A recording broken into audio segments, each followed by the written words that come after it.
Olá, povo de Deus, sexta-feira, 26 de maio de 2023, sétima semana da Páscoa.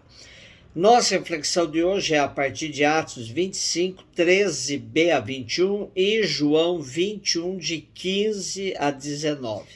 Naqueles dias o rei Agripa e Berenice chegaram a Cesareia e foram cumprimentar Festo.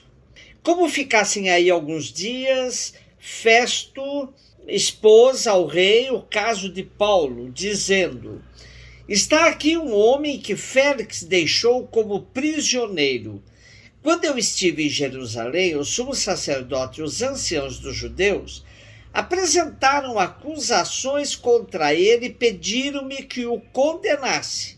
Mas eu lhes respondi que os romanos não costumam entregar um homem antes que o acusado tenha sido confrontado com os acusadores e possa defender-se da acusação.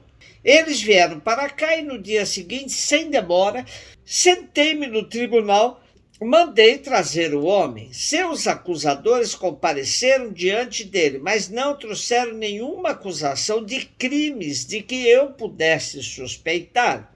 Tinham somente certas questões sobre a sua própria religião e a respeito de um certo Jesus que já morreu, mas que Paulo afirma estar vivo.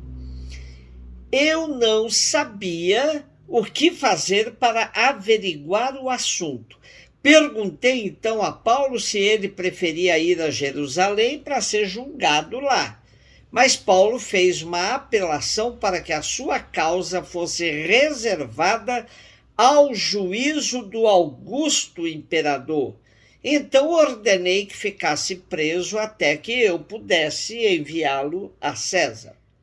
Esse rei Agripa que temos em nosso texto hoje é o Agripa II, que vivia em incesto com a sua irmã Berenice, uma das mais famosas como mulher fatal da antiguidade.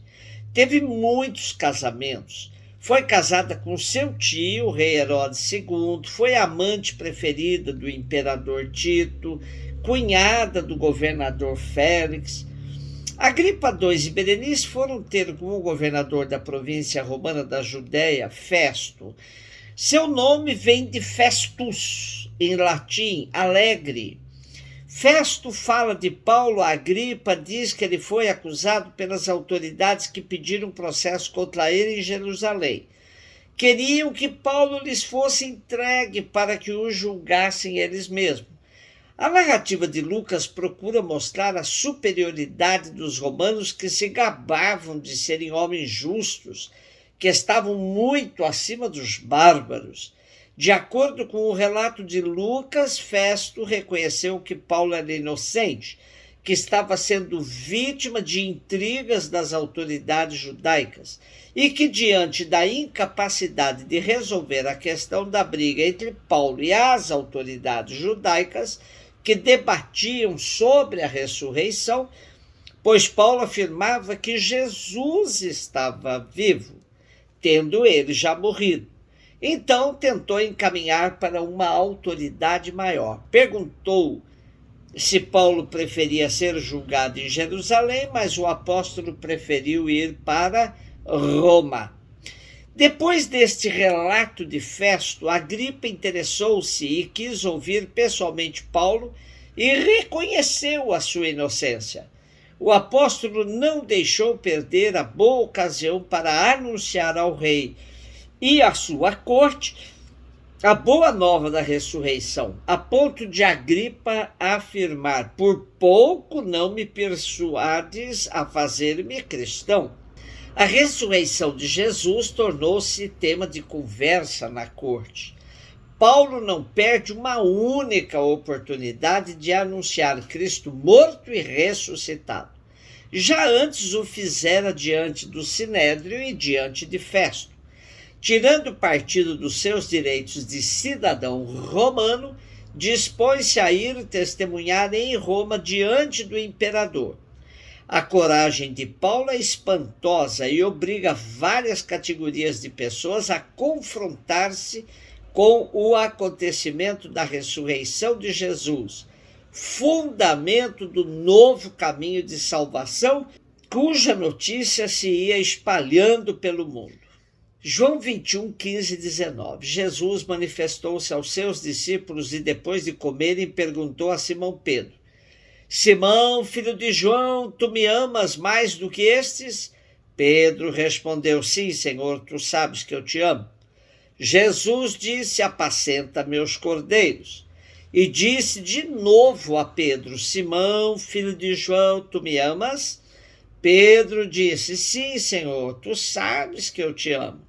Jesus disse-lhe: Apacenta as minhas ovelhas. Pela terceira vez perguntou a Pedro: Simão, filho de João, tu me amas? Pedro ficou triste porque Jesus perguntou 3 vezes se ele o amava. E respondeu: Senhor, tu sabes tudo, tu sabes que eu te amo. Jesus disse-lhe: Apacenta as minhas ovelhas.